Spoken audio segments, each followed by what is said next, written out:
The number one thing people say to me when they come in practice is memory, brain fog, confusion. I went upstairs, why did I go? I don't remember. We all have that. The effects are, to use an overused scientific term, pleiotropic. In other words, the effects are widespread. A lot of it stems from a lack of fuel to the brain. And so in that instance, why aren't we providing them with a fuel source that it can take up and utilize? There's a lot of research that's been done on youth and the impact that ketones have on the brain, focus, concentration. So there is research that exists and some research coming out as well, looking at the role of exogenous ketones there as well from the mental standpoint. 20% of the energy that's used in our body goes to our brain, even though it only makes up 2% of the weight of our body. BDNF in the brain actually helps to form new neural connections in the brain. And again, in the past, we've kind of always thought like, that's it. If this is what my brain is doing, there's nothing I can do to fix it. And that's not true.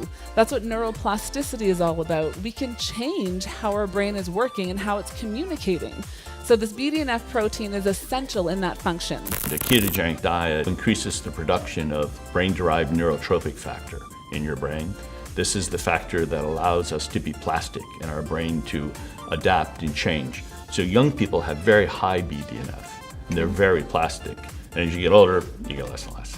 People who have low BDNF find that their brain, they have atrophy in a certain area of the brain that is key for memory. So this area seems to be a little bit lower, and people who have higher levels throughout life have a reduced risk of cognitive decline. We're also showing a decline in that BDNF protein and cognitive health. And then, of course, when that research continues, what do we see from a ketogenic diet and beta-hydroxybutyrate? We see improvement in the production of that BDNF protein. And so some people are concluding that this may be why we're seeing greater cognitive outcomes when people are following a ketogenic diet or supplementing with ketones due to the potential link between beta-hydroxybutyrate and this BDNF protein, which is essential for our brain and for brain repair. The impact of ketogenic dieting, again, on longevity. We're doing a lot of studies on that and seeing a lot of positive effects.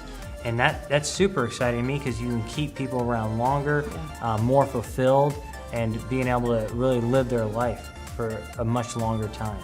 And so we've learned a lot from several other colleagues who are talking and doing a lot with coconut oil and MCTs, and now ketones is that new generation, that substance that can cross the blood-brain barrier and provide that fuel source to potentially help and provide that fuel that their brain is starving for.